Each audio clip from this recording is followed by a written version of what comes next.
Hello everyone, it's Busy Jasmine. I'm from Masbate. A day in my life as a burikat. Abot sa ibang lugar for today's video. Die!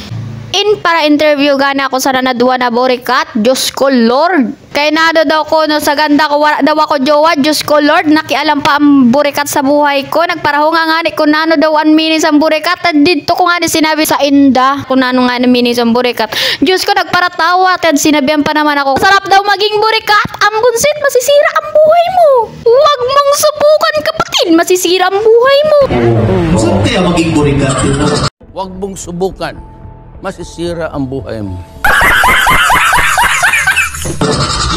Diba minsan di ba burikat ka rin? Oo. Ako nga burikat din ako. Pag mahal mo, magbuburikat ka talaga. Tama, oo. Ah? Oh? Iba yung burikat niya. Oo, parang ano? Parang kakaiba. Parang yung pag-burikat ko may amoy.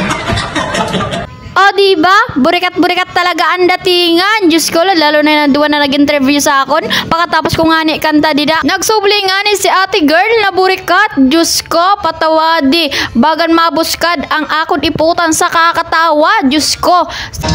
Simula sa paligid, hindi ko ang gusto.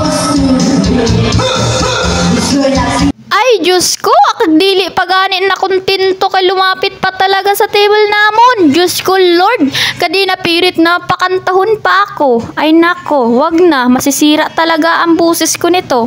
Kag sinabihan ko na nga ni siya na dili nga ni ako pwede kay masakit na ang tutunlan ko sa kakakanta. Diyos ko. Kag nga na nagabidyo nga ni sa akong bunset, kay napirit pa ako pakantahon, kay maganda daw kuno ang busis ko. Oh my God! Pag sure ba? Uy! Kag dili nga siya nagahali, Diyos ko, inapirit talaga ako na pakantahon. Diyos ko, kailangan pa talaga piriton. Gusto mo katakantay na lang natin siya? Huwag na. Kumanta ka na lang daw.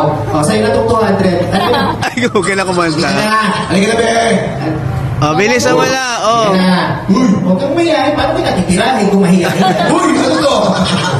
Halika na. Paus na ako. Paus ka pati sumisigaw ka kanina. Kapalang mukha ko. Thank you po. Maraming salamat po.